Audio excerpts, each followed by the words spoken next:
Imagine you were sitting in a parked delivery van at 3 in the morning. Your dinner was a box of lukewarm mozzarella sticks from a gas station. Your headset is pinching your left ear.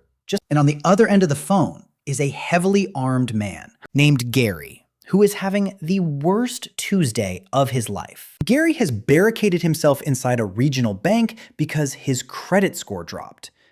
He has 4 hostages. He has a shotgun. And he is currently screaming that he wants a helicopter or he is going to start doing something drastic. In Hollywood movies, this is the part where a guy in a tight black t-shirt rolls through a window and shoots the gun out of Gary's hand. But in reality, you are the only thing standing between Gary and a very messy local news segment. Welcome to the glamorous world of the FBI Crisis Negotiation Unit, where your primary weapon isn't a sniper rifle. It is elite customer service. It took the federal government a surprisingly long time to realize that talking to people was more effective than blowing them up. Back in the 1970s and 80s, the standard operating procedure for a hostage crisis was remarkably simple. You showed up with an armored vehicle. You put on a tactical helmet. And you used a megaphone to yell at the building until someone started shooting. This strategy had a flawless track record, except for one minor design flaw. Everyone kept dying. The turning points came in the early 90s with the absolute disasters at Ruby Ridge and Waco. The Bureau looked at the smoking craters and the catastrophic public relations nightmares and decided that maybe they needed a change of pace. They realized that when you trap a human being in a corner and point 1,000 rifles at his face, his logical brain completely shuts down. He enters a state of pure primal panic. And a panicking human with an automatic weapon is notoriously difficult to reason with. So the FBI decided to swap out the megaphones for psychologists. They wanted to find a way to hack the human brain using nothing but the sound of a shortwave radio frequency. They wanted to learn how to walk a desperate person backward off a ledge without ever stepping foot inside the room. So once the Bureau realized that shooting their way out of a public relations disaster wasn't working, now they had to invent a whole new way to weaponize a conversation. The foundation of this entire psychological playbook is a concept called tactical empathy. Now, when normal people hear the word empathy, they think of a warm hug or a sensitive therapist asking you about your childhood. But the FBI does not do warm hugs. Tactical empathy is not about being nice. It is not about agreeing with the criminal. It is simply the act of identifying your opponent's emotional state and feeding it back to them so they feel completely understood. When a human being feels truly heard, their brain chemistry undergoes a massive physical shift. The amygdala, which controls the fight or flight response, slows down its production of adrenaline and cortisol. The logical prefrontal cortex starts to turn back on. But to get Gary to this point, you have to navigate a minefield of conversational traps. One of the first rules of tactical empathy is that you never say the words, "I understand." That if a guy is holding up a bank because his crypto portfolio evaporated, and you say, "I understand," he is going to remember that you are a government employee with a guaranteed federal pension. And he will realize you don't actually know the pain of losing your life savings on a digital coin named after a Shiba Inu, and the vibe is ruined. Instead of offering cheap sympathy, you use a tool called mirroring. Mirroring is the incredibly simple act of repeating the last 3 words of what the other person just said. If Gary yells, "I am sick of this town and everyone in it treating me like garbage," you do not argue, you do not offer advice, you just say flatly, "Treating you like garbage." That is it. It sounds like a glitch in a video game. But psychologically, it is irresistible. The human brain is wired to automatically expand on a thought when it hears its own words thrown back at it. Gary will immediately say, "Yeah, because my boss fired me and my wife took the kids." You just unlocked a massive piece of actionable intelligence without asking a single intrusive question. You can also use a tool called labeling. Labeling is where you validate their reality by putting a name on their emotion. You say things like, "It sounds like you feel backed into a corner," or "It looks like you are carrying a lot of weight on your shoulders." Notice you do not say you are angry, because if you accuse them directly, they will get defensive. But if you say, "It sounds like you are angry," you are just an objective observer reporting the weather. If you do this correctly, Gary will eventually say those magic words. "That is right." That is right is the ultimate goal of a hostage negotiator. It means the subject has dropped his guard and accepted you as an authority figure who understands his pain. It is the psychological equivalent of unlocking someone's phone while they are asleep. But mirroring only works if you sound like a calm and rational adult. Which brings us to the mandatory vocal setting for federal agents. The FBI spends a massive amount of time training their negotiators to use a very specific vocal tone called the late-night FM DJ voice. This is a deep, smooth, downward-inflecting voice. You do not speak from your throat. You speak from your diaphragm. You keep your delivery slow and measured. You end every single sentence with a lower pitch than you started with. When you speak with a downward inflection, you project absolute control and safety. An upward inflection makes you sound like you are asking for permission. If you say, "We want everyone to go home safe today," with a rising tone, it sounds like a question. It sounds like you are anxious, and anxiety is highly contagious. But if you say, "We want everyone to go home safe today," with a deep, dropping tone, then it sounds like an undeniable law of physics. The physiology behind this is fascinating. When a hostage taker is screaming, his heart rate is likely pushing 150 beats per minute. His nervous system is completely fried by projecting a perfectly flat, smooth, late-night radio energy. You trigger a phenomenon called vocal entrainment. The human nervous system naturally tries to sync up with the rhythms of the environment around it. And if you refuse to match his volume and instead force him to quiet down to hear your low, soothing voice, his heart rate will physically begin to drop to match yours. It is the exact same voice you use when you are trying to convince an aggressive line cook that he forgot your side of bacon without getting spit in your food. You are not fighting him. You are inviting him into a very quiet and comfortable room. Once you have got them listening to your soothing late-night radio energy, it is time to climb the most stressful staircase in modern law enforcement.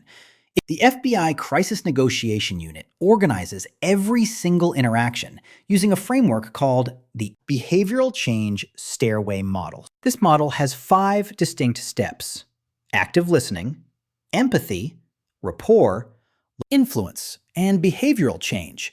And the biggest mistake an untrained negotiator makes is trying to jump straight to the top of the stairs. They walk up to the building and immediately say, "Hey man, put down the gun and come outside."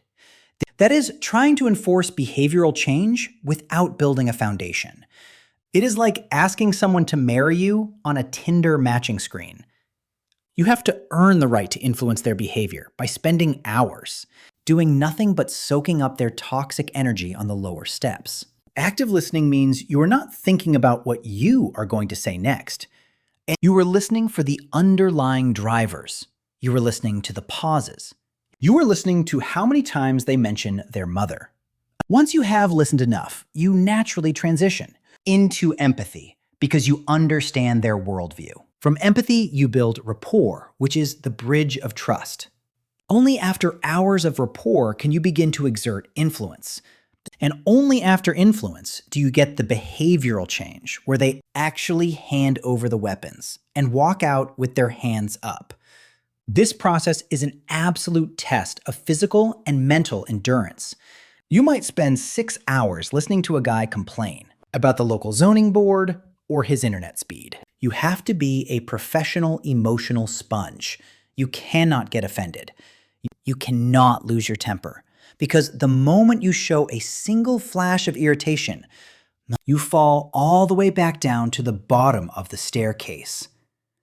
And you have to start the whole agonizing process over again from scratch. But even when you reach the top of the stairs, you can never ask for what you want directly. Because human beings absolutely hate being told what to do.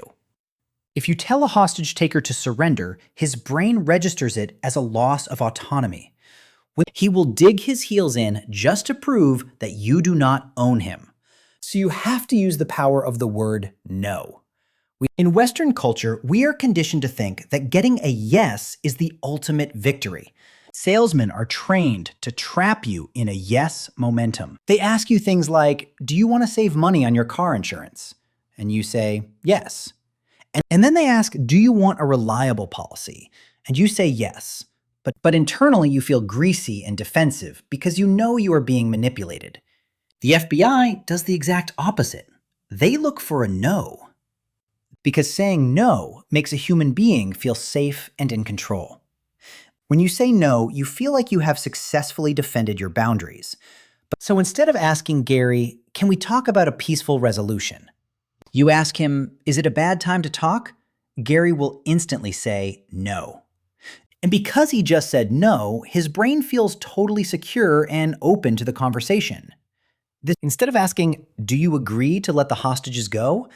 You ask, would it be horrible if we let the women and children walk out first? No. If he says no, he has actually agreed to your terms while feeling like he was the one who made the des. Executive decision. You combine this with a technique called calibrated questions. The calibrated questions are open-ended questions that always start with the words what or how. You never use the word why, because why sounds like an accusation. If you ask, why did you do this? It sounds like a disappointed parent. But if you ask what caused you to get to this point, it sounds like a collaborative puzzle you were solving together. The ultimate calibrated question in the FBI playbook is remarkably elegant.